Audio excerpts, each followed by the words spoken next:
There's a point, 7,000 RPM, where everything fades.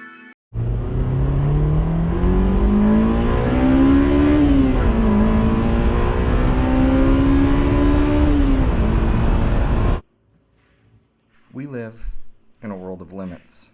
We go to work, pay our taxes, we color inside the lines, we conform, fall in line, we follow the herd.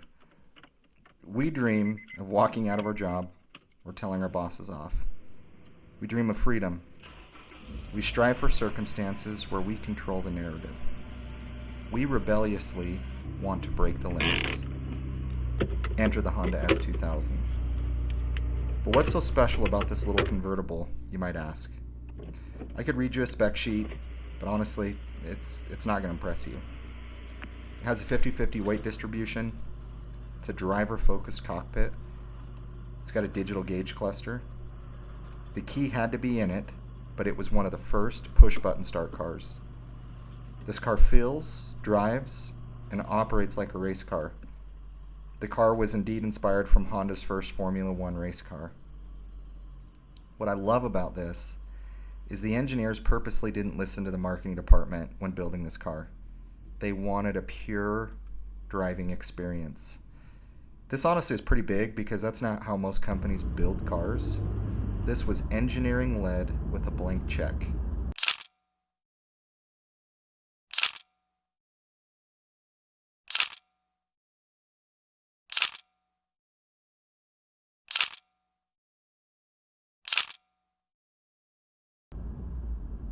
At the time, it had the most horsepower per liter of any car.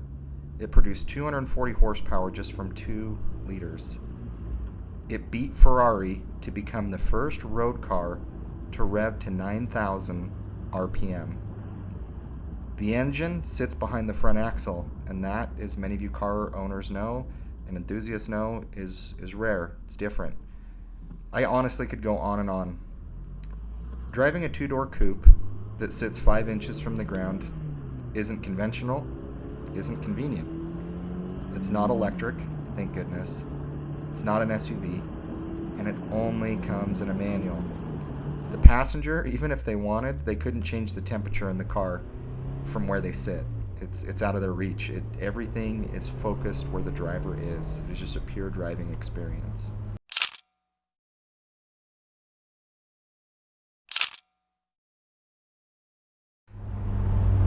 No matter the day I'm having, when I drop the top, when I wring the car out to 9,000 RPM between shifts, I forget about all the stress weighing me down. When VTEC kicks in north of 6,000 RPM, the car wakes up, it comes alive, it feels so good. And it's almost a crossover between alter egos. It's almost a crossover of a world of rules and a world that says, F it, I'm doing what I want. Yeah, there are faster cars out there. There's more advanced cars out there. But this is the car that makes me forget about what doesn't matter. That's why us car guys love cars. So many honestly don't understand why we spend so much money and time chasing and fixing cars. But honestly, I know the answer. It's our escape. It's our freedom. It's our getaway. 9,000 RPM? Yeah, that's where you need it.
Mm-hmm.